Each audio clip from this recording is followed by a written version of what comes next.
अस्सलाम वालेकुम। Global computer academy की तरफ से मैं हूँ मूसा रहमान। आज इस वीडियो लेक्चर में मैं आपको बताने जा रहा हूँ कि एम्प्लॉय सैलरी शीट जो होता है वो किस तरह जनरेट किया जाता है।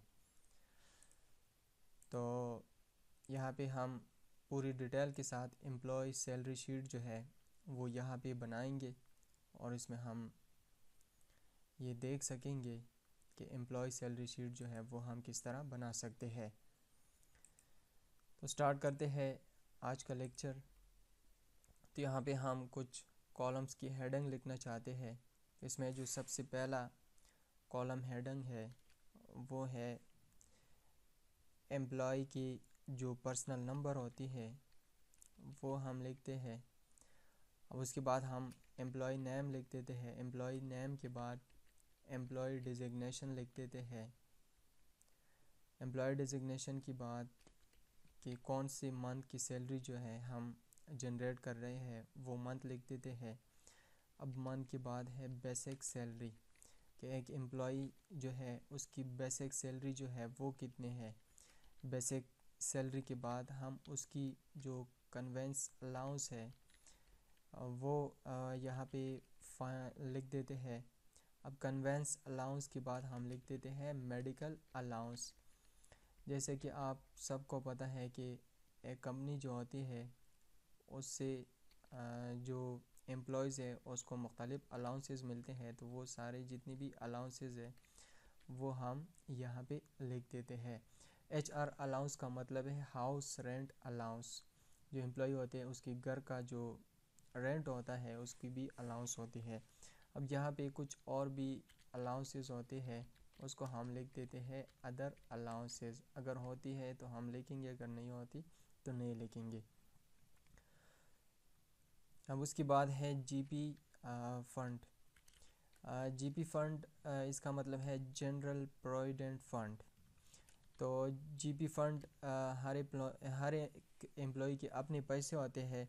ये उसकी तनख्वाह से, एम्प्लॉय की तनख्वाह से इस जीपी फंड की कटौती होती है और फिर ये कटौती जो होती है ये उसकी बोनस में जमा हो जाते हैं, जो उसको मतलब रिटायरमेंट के बाद या कुछ अरसे के बाद उसको वापस मिल सकती है। तो ये वही अमाउंट होती है। अब इसके बाद है इनकम टैक्स। यहाँ पे हम इनकम टैक्स भी मालूम करेंगे जो गवर्नमेंट की तरफ से होती है। अब इनकम टैक्स की बात है ग्रॉस पे, क्या एक एम्प्लॉय है उसकी ग्रॉस पे जो है वो कितनी होगी। अब ग्रॉस पे के बाद यहाँ पे है नेट पे। यहाँ पे हम लिखेंगे टोटल डिडक्शन। अब टोटल डिडक्शन के बाद है नेट पे कि एट द लास्ट उसको जो तनख्वाह मिलती है वो कितनी मिलेंगी। तो यहाँ पे पर्सनल नंबर में फ़र्ज़ करें, लेट सपोज़ हम एक नंबर लिख देते हैं 1001। अब यहाँ पे 1002। अब हमारे पास जितने भी एम्प्लॉय होंगे हर एक एम्प्लॉय का अपना एक पर्सनल नंबर होता है। तो यहाँ पे हम इसको जनरेट करते हैं यहाँ तक। अब यहाँ पे लेट सपोज़ जो भी नाम हो वो हम नाम लिखेंगे, लेकिन यहाँ पे सबसे पहले हम क्या कर लेते हैं कि यहाँ पे जो कॉलम्स है उसकी साइज़ जो है वो डेटा के लिहाज से एडजस्ट कर लेते हैं। अब इन सारे कॉलम्स को मैं यहाँ पे एडजस्ट कर रहा हूँ। अब इन कॉलम्स को एडजस्ट करने के बाद हम इन ही कॉलम्स में, इन ही सेल्स में हम क्या करेंगे, यहाँ पे डेटा जो है वो इनपुट करेंगे।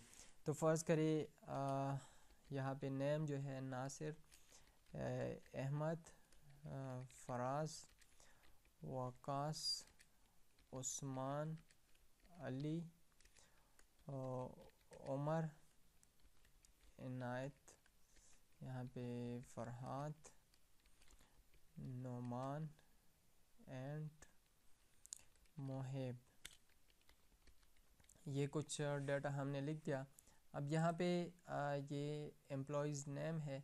यहाँ पे जो डिजिग्नेशन होती है वो हम यहाँ पे लिखेंगे। जिस तरह एक कंपनी होती है, कंपनी में मुख्तलिफ़ किस्म की हर एक एम्प्लॉई का अपना एक डिजिग्नेशन होता है, उस लिहाज से हम यहाँ पे उसके डिजिग्नेशन लिखते हैं। फ़र्ज़ करिए यहाँ पे हम लिख देते हैं GM जनरल मैनेजर, यहाँ पे हम लिख देते हैं सेल मैनेजर, यहाँ पे हम लिख देते हैं मार्केटिंग मैनेजर, और यहाँ पे फ़र्ज़ करें हम लिख देते हैं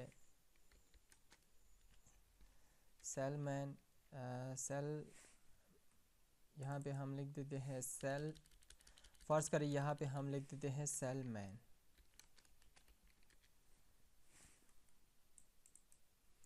यहाँ पे लिख दिया सेलमैन। अब इसके बाद हम लिख देते हैं, यहाँ पे लिख देते हैं अकाउंटेंट। अकाउंटेंट के बाद यहाँ पे हम लिख देते हैं कैशियर। अब इसके बाद हम यहाँ पे हम लिख देते हैं ऑफिस असिस्टेंट,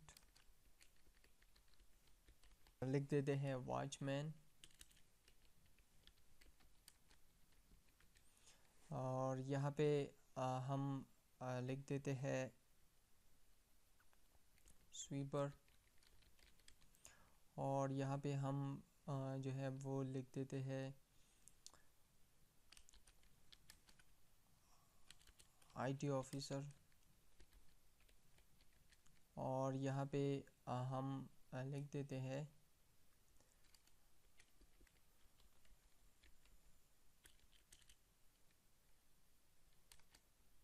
अकाउंट ऑफिसर। अब इसके बाद यहाँ पे फ़र्ज़ करें हम जो सैलरी वो कैलकुलेट करते हैं, वो हम कैलकुलेट करते हैं, जो मंथ है वो है फ़र्ज़ करें दिसंबर। अब इसके बाद हम हर एक एम्प्लॉई जो है उसकी बेसिक सैलरी लिखेंगे। तो यहाँ पे हम लिखते हैं फ़र्ज़ करें जो जनरल मैनेजर है, जो इसकी जो डिजिग्नेशन है सबसे हाई रैंक पे होता है, तो यहाँ पे हम लिख देते हैं फ़र्ज़ करें इसकी सैलरी जो है वो हम लिखते हैं 65,000, इसकी जो बेसिक सैलरी है। अब इसकी जो कन्वेंस अलाउंस हम फाइंड करेंगे, तो यहाँ पे हम लॉजिकल कंडीशन जो है उसका इस्तेमाल करेंगे। अगर लॉजिकल कंडीशन का आपको पता नहीं है तो इससे पहले वीडियोज़ में भी हमने डिस्कस किया है और उसको भी आप देख सकते हैं। यहाँ पे हम एफ़ स्टेटमेंट का इस्तेमाल करेंगे और एफ़ स्टेटमेंट के अंदर नेस्टेड एफ़ स्टेटमेंट जो है उसको भी इस्तेमाल करेंगे। तो यहाँ पे इस लॉजिकल कंडीशन जो है वो हम एफ़ कंडीशन इस्तेमाल करेंगे और नेस्टेड एफ़ कंडीशन इस्तेमाल करेंगे। तो यहाँ पे हम इसका इस्तेमाल किस तरह करेंगे, यहाँ पे हम लिखेंगे एफ़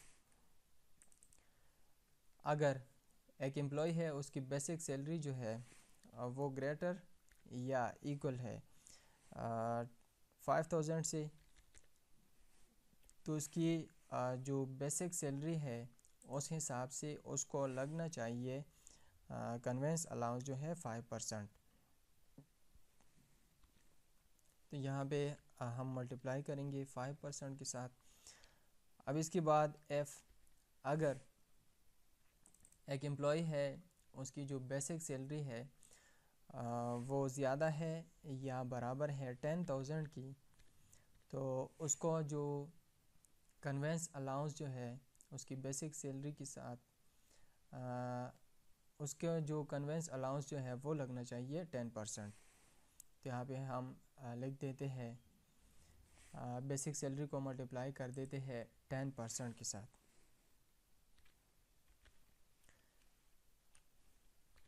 अब इसके बाद हम बाय डिफ़ॉल्ट लिखते हैं, बाय डिफ़ॉल्ट क्या होगा कि अगर सैलरी जो है बेसिक सैलरी जो है वो 5,000 से कम है तो हम उसको मल्टीप्लाई करेंगे 0 के साथ।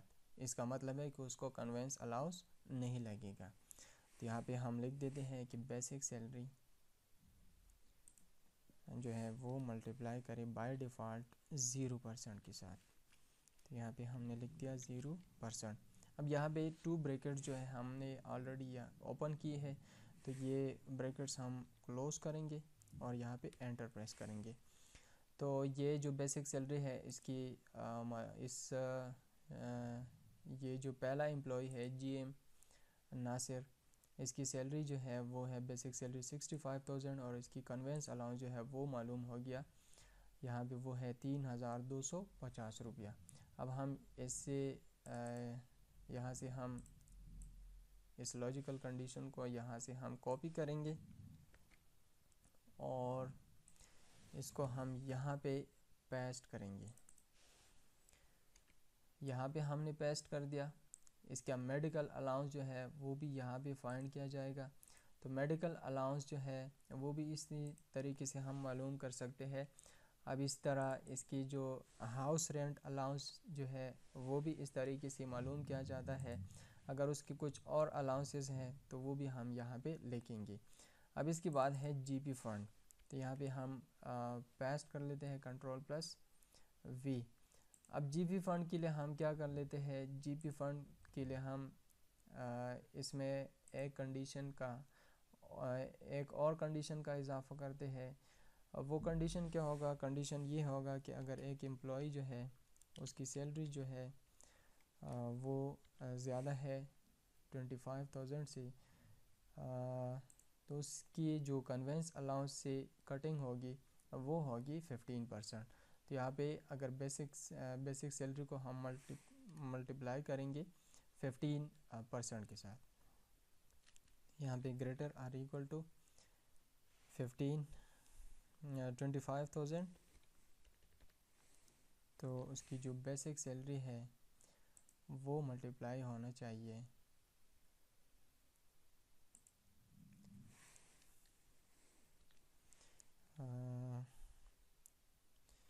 15%। अब इसके बाद जो है वो बेसिक सैलरी मल्टीप्लाई होनी चाहिए। जो बाय डिफ़ॉल्ट कंडीशन है वो है कि अगर किसी एम्प्लॉय की सैलरी जो है वो 5,000 से कम है तो वो ज़ीरो के साथ मल्टीप्लाई होना चाहिए। तो वो हमने वही स्टेटमेंट जो है दोबारा लगा लिया। अब एक ब्रैकेट जो है और क्लोज़ करेंगे, यहाँ पे एंटर करेंगे। तो इसकी जो GP फ़ंड जो है वो भी आ गया 3,250 रुपया। अब इसकी ऊपर इनकम टैक्स जो है वो भी हम इस तरीके से यहाँ पे फार्मूला पेस्ट कर लेते हैं और यहाँ पे एंटर कर लेते हैं।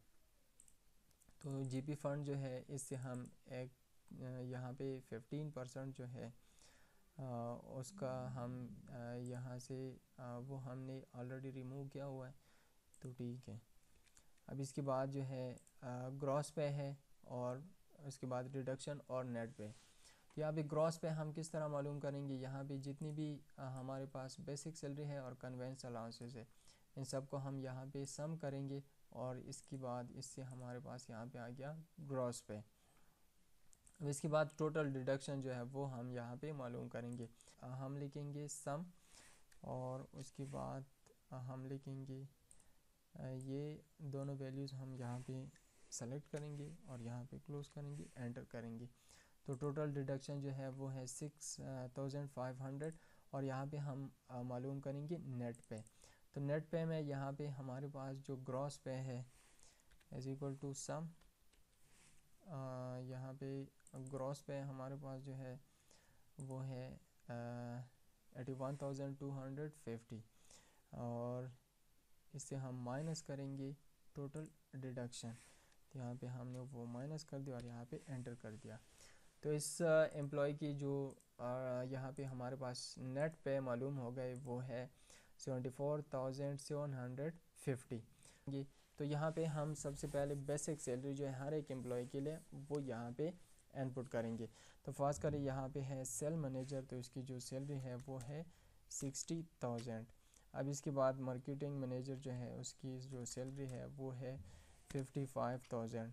अब इसी तरह जो सेलमैन है उसकी जो सैलरी है वो है फर्स्ट करें 45,000। अब इसके बाद जो अकाउंटेंट है तो उसकी फर्स्ट करें सैलरी है 25,000।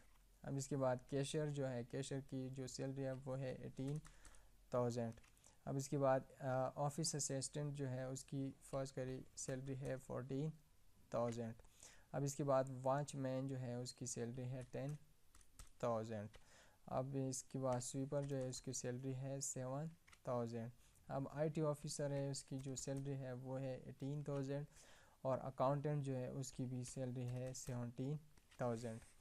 अब इस हिसाब से हम क्या कर लेते हैं, सब एम्प्लॉयज़ के लिए उसकी जो कन्वेंस अलाउंसेस है वो मालूम कर सकते हैं। अब इसी तरह मेडिकल अलाउंसेस जो है वो भी हम यहाँ से मालूम कर सकते हैं और हाउस रेंट अलाउंस जो है वो भी मालूम कर सकते हैं। यहाँ से हम GP फंड जो है वो भी हम यहाँ से मालूम कर सकते हैं और यहाँ से इनकम टैक्स जो है वो भी मालूम कर सकते हैं और ग्रॉस पे हर एक के लिए मालूम कर सकते हैं और इसी तरह हर एक से कितना डिडक्शन होता है वो भी मालूम कर सकते हैं और यहाँ से नेट पे हर एक एम्प्लॉय के लिए हम यहाँ पे मालूम कर सकते हैं। अब यहाँ पे ये हम सेलेक्ट कर लेते हैं और इसको यहाँ पे मर्ज कर लेते हैं और इसके लिए हम यहाँ पे लिख देते हैं इंफॉर्मेशन और यहाँ पे ये जो हमारे पास यहाँ तक हम लिखेंगे ये हमारे पास है सैलरी पोर्शन, तो इसके लिए हम लिखेंगे सैलरी और यहाँ पे कुछ डिडक्शन होता है तो यहाँ पे हम लिखेंगे डिडक्शन। अब ये जो पोर्शन है इसको हम कलर करेंगे येलो और ये जो पोर्शन है इसको हम कलर करेंगे ग्रीन और ये जो पोर्शन है इसकी कलर हम करेंगे रेड क्योंकि ये है डिडक्शन। और ये जितनी भी सेल्स है इनको हम यहाँ पे ऑल बॉर्डर करेंगे। तो इस तरीके से हम क्या कर सकते हैं, ये जो सैलरी शीट है वो बना सकते हैं। ये वीडियो अगर आपको पसंद आए तो इस वीडियो को लाइक करें, चैनल को सब्सक्राइब करें। शुक्रिया।